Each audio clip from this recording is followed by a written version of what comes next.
Hello everyone, how's life? I hope that you are still happy and still healthy. Yeah, welcome back to Miss In, your online English teacher. Today we are going to discuss about the new materials. Ya, hari ini kita akan berdiskusi tentang materi baru. It's all about simple present tense. Ya, tentang simple present tense. So, what is simple present tense? Simple present tense is the tense used to express an action or activity that happen at the present time or daily habit. Jadi simple present tense di sini merupakan sebuah tenses yang digunakan untuk menunjukkan kalimat yang digunakan pada aktivitas sehari-hari ya, atau waktu yang saat ini kita laksanakan. And then here is the the kinds of simple present tense. Ada yang setiap hari, every day, every week, every month, years, month, and so on. Atau once a week, sekali dalam seminggu, atau twice a week. Jadi ini adalah sebuah repetition atau pengulangan tentang agenda kalian. And for the kinds of simple present tense, we have two kinds. The first one is about verbal and the second one is about nominal. Ya, from the verbal, it's about the verb. Verb itu merupakan kata kerja. Jadi kalimat yang digunakan ketika kita melakukan suatu pekerjaan, memasak, belajar, menonton, and so on. And how about nominal? Nominal is not about the verb. Jadi bukan tentang melakukan suatu pekerjaan. Itu adalah melakukan, ini adalah sebuah kalimat yang menunjukkan sebuah karakteristik seperti contohnya beautiful, smart, and so on ya. Jadi karakternya sudah menempel, tinggi, cantik, dan sebagainya. But first, we will discuss about the verbal sentence first ya. Kita akan berdiskusi tentang kalimat verbal yang terlebih dahulunya. We have three kinds of verbal sentence. The first one is positive form, the second one negative form, and the last one is interrogative form. Jadi kalimat positif, kalimat negatif, dan kalimat tanya. For the form of positive form, untuk rumus dari kalimat positif itu sendiri yaitu subject, verb one, ditambah S atau IS atau objek. Penambahan S atau IS di sini untuk subjek yang tunggal atau hanya satu kecuali I. Jadi untuk subjek yang berbunyi she, he, it, itu harus menggunakan harus ditambahkan S atau IS pada kalimat kerjanya. Verb itu kalimat kerja. For example, she goes to school. Ya, subjeknya she itu kan dia perempuan satu. Verbnya itu go, penambahan IS di belakang go, lalu objeknya to school. Ya, kalau I have the other example like my mother kan juga she ya. Oke, I will change to the other. My cat. My cat-nya nggak pakai S, bukan my cats, but my cat. My cat eats a fish, kayak gitu ya. It's-nya harus dikasih S. And for negative form, untuk kalimat negatifnya, she doesn't go to school. Subjeknya she, do atau does. Do itu untuk yang tunggal, maaf, do itu untuk yang jamak, does itu untuk yang tunggal. Karena she itu tunggal hanya satu, jadi menggunakannya does.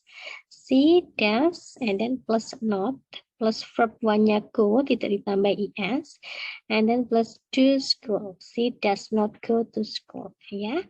And for the last one, kalimat tanya, interrogative form, do atau does-nya kita pindah ke depan, lalu yang selanjutnya itu subjek. Berbeda dengan kalimat pertama dan kedua, yang kalimat ketiga ini subjeknya berada di nomor 2.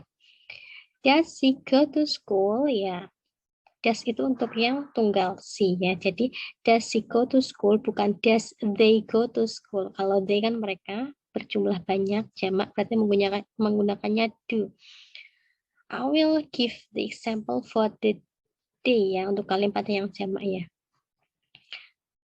From the first one, positive formnya itu seperti they play football. They-nya sebagai subjek, play-nya verb one. Kenapa tidak ditambah S atau IS? Karena mereka banyak. Football-nya sebagai objek.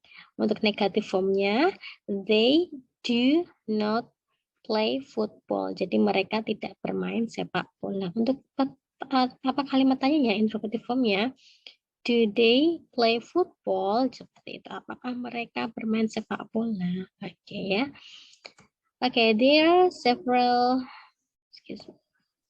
Ya. Jadi ini adalah ketika kalimat yang ditambah S atau IS. Jadi tidak semuanya langsung ditambah S atau tidak semuanya ditambah IS. Untuk kalimat atau verb kata kerja yang ditambah s itu seperti read, book, write, set. Jadi ditambahkannya itu affixnya, tambahan belakangnya itu tidak is tapi hanya s.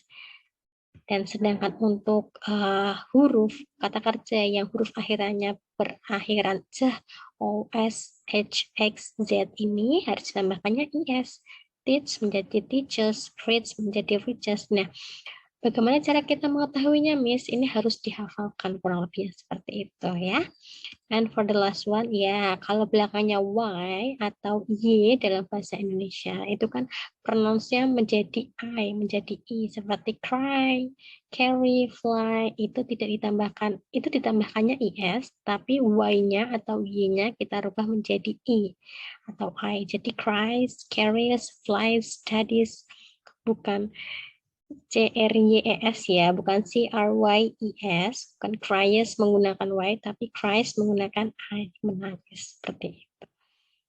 Ya, oke, I think that's all for today. It's only for today ya. Untuk hari ini kita hanya membahas tentang verbal. But for your assignment, please make 5 sentences of verbal sentence in the positive form ya. It's only for positive form. Jadi hanya untuk kalimat positif. Silakan buat 5 contoh kalimat simple present tense dalam verbal menggunakan bentuk positif. 5 kalimat saja ya. Ketika subjeknya kalian memilih tunggal hanya satu, jangan lupa verbnya ditambah s atau is. Ketika subjeknya atau orangnya, bendanya itu banyak, jamak lebih dari satu, verbnya tidak perlu ditambah s atau is. Don't forget to make the video and submit it to me. I think that's all. Thank you.